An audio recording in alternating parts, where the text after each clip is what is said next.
I gotta say one thing. I'm one of the ones that had a story in here in the first book, and this is the same characters, so that's okay.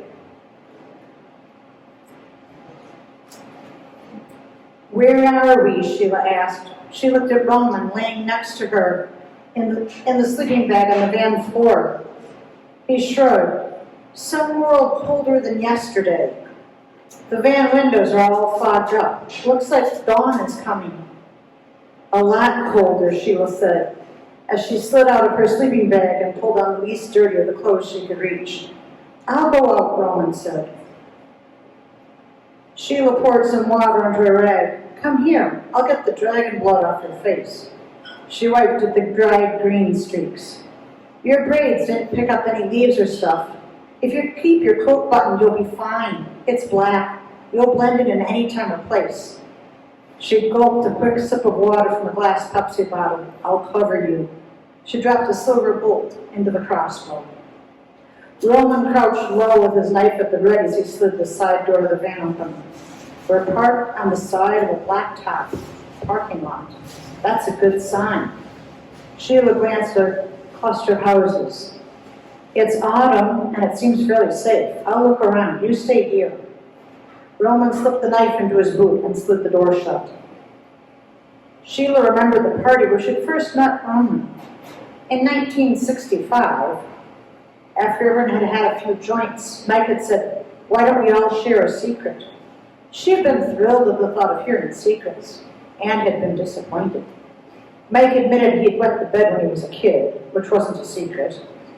Nor was the fact that Joni and Michael were doing it a secret, and nobody cared what George thought he saw when he took LSD the last time. I teleport in my sleep.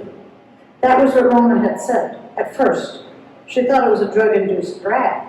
After all, he'd been in high school for the last month, and if you could teleport, why would you be in high school in Cleveland? She had challenged him about it. He'd shrugged. When I sleep in a building, I don't leave it. I can't tell where I'd end up. My father did it too. One day he stayed too late at work, fell asleep in the car in our driveway. My mom and I never saw him or the car again, but he left me a book of helpful hints. He had outfitted the van a month after his mother died and hit the road instead of graduating high school.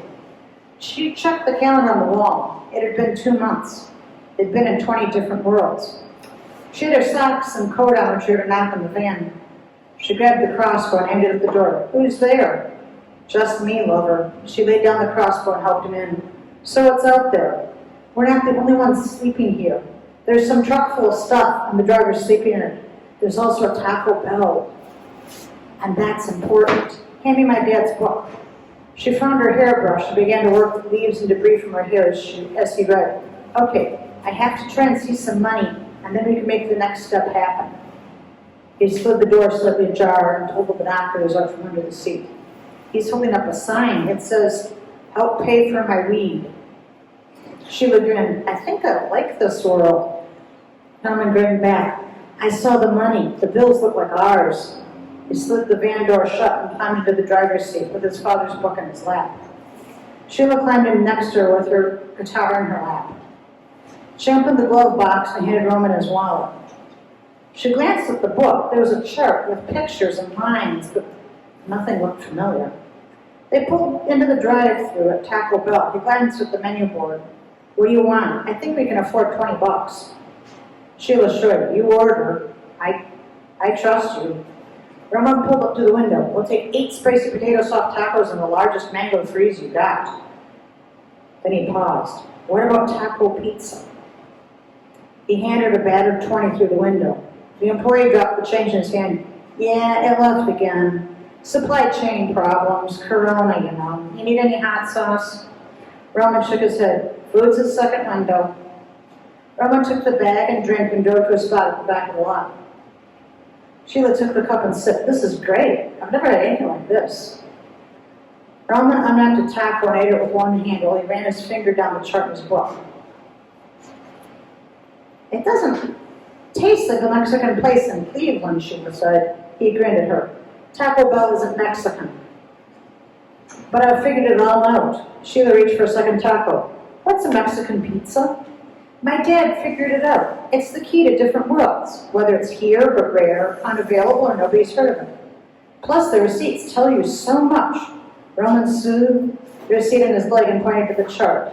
Oshkosh, Wisconsin, October 16th, 2022. He nodded. And it's after COVID. There's still gasoline and no nuclear war. It's a pretty good place. He unwrapped another taco. So this taco pizza, what does it taste like? Roman shrugged. I've never been to a world that had it.